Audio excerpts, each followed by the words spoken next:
Bloomberg Audio Studios. Podcasts, radio, news. Good morning, I'm Nathan Hager. And I'm Karen Moscow. Here are the stories we're following today. And Karen, oil is trading at near a 6-month high this morning on concerns the U.S. is moving closer to a war with Iran. The military buildup continues in the Middle East, and President Trump says Iran has days to agree to a deal over its nuclear program.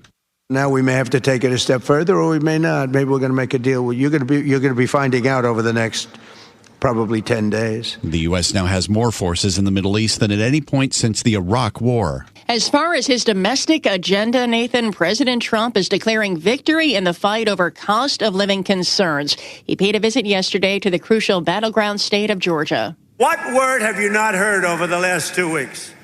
Affordability. Because I've won affordability. This signals a new approach by the president. He denied problems with his economic agenda while touting stock market gains to insist that his tariff plans have been a success. Turning to the UK now, Karen, former Prince Andrew has been released after he was detained on suspicion of misconduct in public office.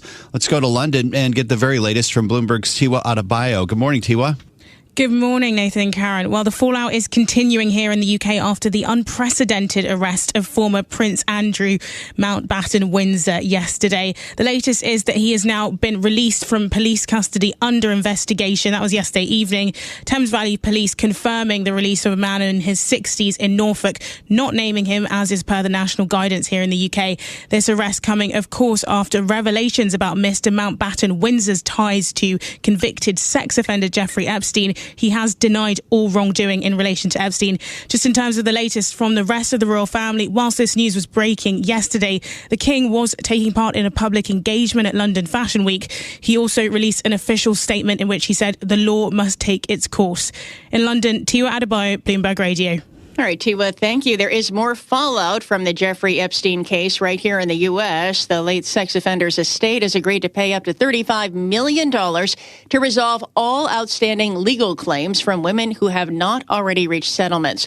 This proposed settlement covers at least 40 women who say they were sexually abused or trafficked by Epstein between 1995 and August 10th, 2019, the day he was found dead in his jail cell.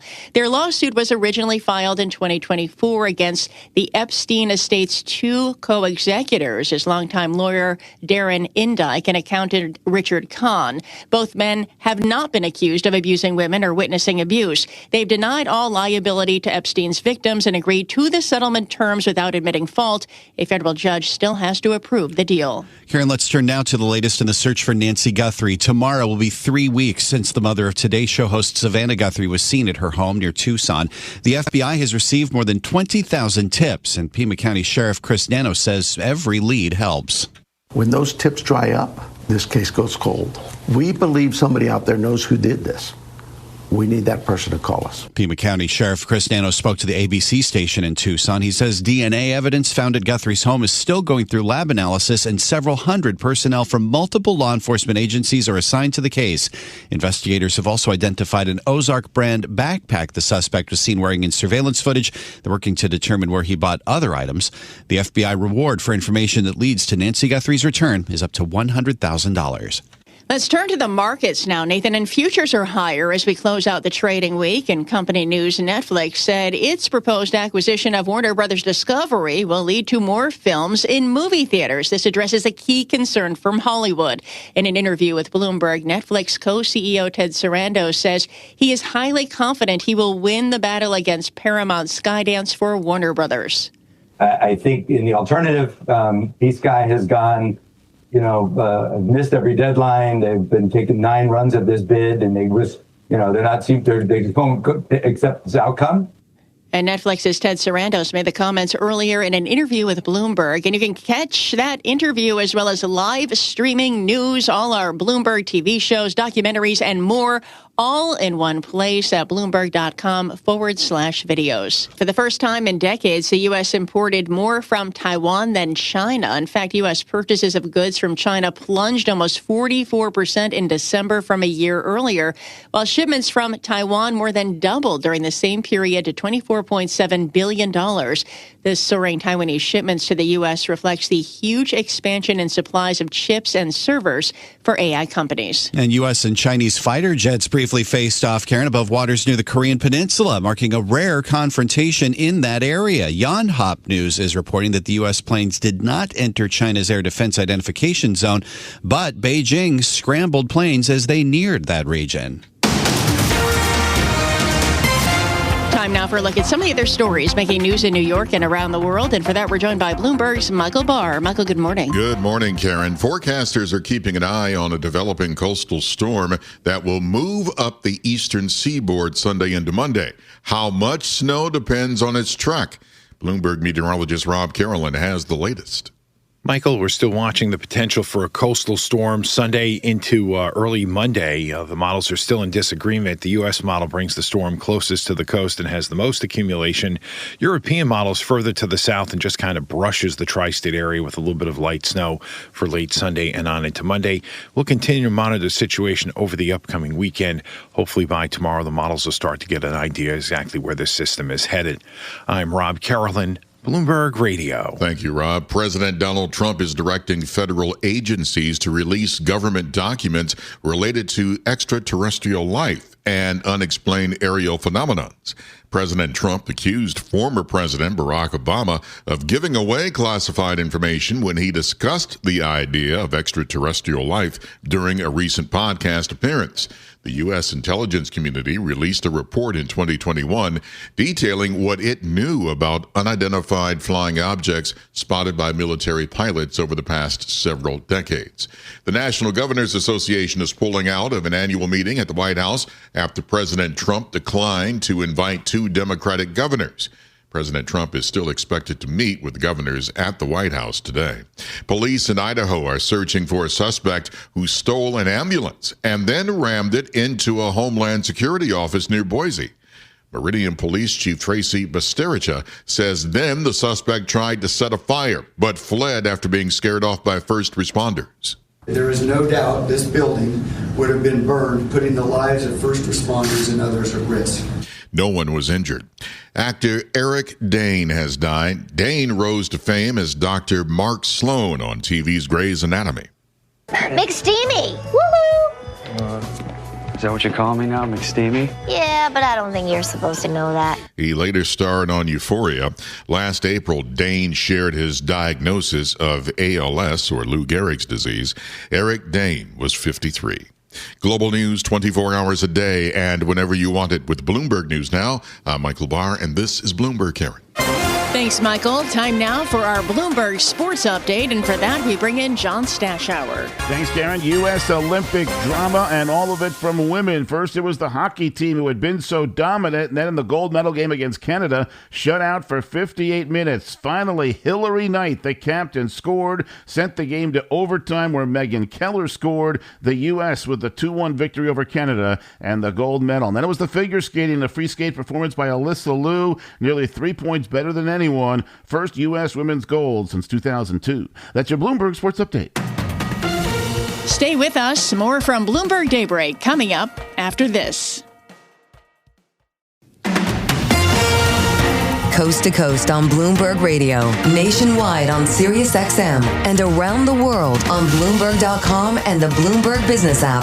This is Bloomberg Daybreak. Good morning. I'm Nathan Hager. 10 to 15 days. That's how long President Trump says Iran has to strike a nuclear deal as the U.S. assembles a vast array of military forces in the Middle East. Now is the time for Iran to join us on a path that will complete what we're doing. And if they join us, that'll be great. If they don't join us, that'll be great too. But it'll be a very different path. That was President Trump speaking at the inaugural meeting of his Board of Peace in Washington. Joining us from Dubai this morning is Stuart Livingston-Wallace, head of Middle East coverage for Bloomberg News. Stuart, what does the path look like at this moment? Good morning. Good morning, Nathan. So it's a little bit uncertain, other than we know that the time frame that we were anticipating has been brought forward pretty significantly, and now we have this sort of what looks like a hard deadline of 10 to 15 days, which is a tall order. I remember the last time there was a nuclear deal with Iran, it took roughly 2 years. So to try and do it in 10, 15 days is going to be very difficult. But what underpins it this time, as you mentioned, was this vast military buildup that you've seen, pretty much the biggest that we've seen in about a quarter century. Since 2003. So the clock is ticking, and really what we're waiting for is proposals to come from Iran for a potential third round of negotiations. That's supposed to arrive in the next 10 days or so, and I guess we're going to see what's in those and whether that's going to be enough to satisfy the US administration.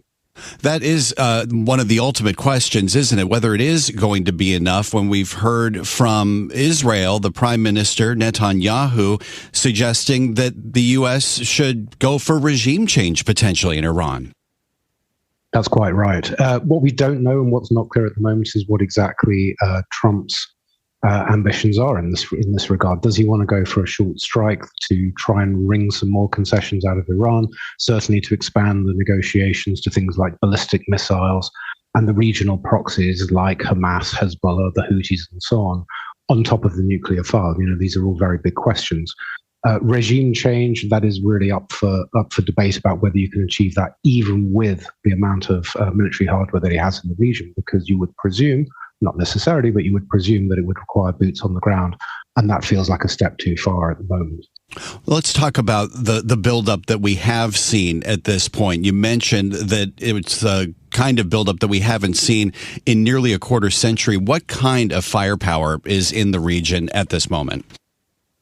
You've got one carrier strike group that's already here, along with a whole array of ships. You've got a second one that's currently coming up the Mediterranean. We're not quite certain where it's going to end up, but it may well end up off the coast of Israel, from which it can launch attacks, obviously, but also it will play a defensive role, because the assumption is that if it escalates and escalates and escalates, it does have the potential to become a regional war, and Israel would obviously be a target, as it was in that 12-day war in June last year. So on top of that, it's been moving air defenses into the region, that is specifically Patriot and THAAD missile systems, which again we presume are being stationed around the numerous US military bases. But on top of that, we have to think about the infrastructure that's in the region and how critical that is for the world's economy, specifically the oil fields as well as the export ports. And we're all looking very carefully at the Persian Gulf, which carries something like between a quarter and a fifth of the world's seaborne oil. So that is, the focus really for us in the next several days. With that kind of firepower amassed in the region, and after the attack on Iran's nuclear facilities last summer, in our last minute, Stuart, what kind of defense could Iran potentially mount against the U.S.? I mean, the short answer is that it's massively outgunned. It has no aircraft carriers, it has no helicopter carriers, no destroyers, it has a handful of frigates and corvettes. So from that point of view, not a great deal. It does have a significant stockpile of ballistic missiles, and they are a genuine concern, as well as the so-called asymmetric warfare that you find with drones, and there's an unknown quantity of those. So it really depends on what, in the eventuality of an attack on Iran, what it decides to do in terms of retaliation. Does it go for the symbolic or no retaliation that we saw largely last year, or does it try and escalate the situation? So that's really something that we're looking. Our assumption is if it's going to go for serious retaliation, it will target shipping. That seems to be potentially the easiest targets for it. You saw that playbook with the Houthis in the Red Sea for the last several years, and that can be incredibly disruptive. This is Bloomberg Daybreak, your morning podcast on the stories making news from Wall Street to Washington and beyond. Look for us on your podcast feed by 6 a.m. Eastern each morning on Apple, Spotify, or anywhere else you listen. You can also listen live each morning starting at 5 a.m. Wall Street time on Bloomberg 1130 in New York, Bloomberg 99.1 in Washington, Bloomberg 92.9 in Boston, and nationwide on Sirius XM Channel 121. Plus, listen coast to coast on the Bloomberg Business app, now with Apple CarPlay and Android Auto interfaces. And don't forget to subscribe to Bloomberg News Now. It's the latest news whenever you want it, in 5 minutes or less. Search Bloomberg News Now on your favorite podcast platform to stay informed all day long. I'm Karen Moscow. And I'm Nathan Hager. Join us again tomorrow morning for all the news you need to start your day right here on Bloomberg Daybreak.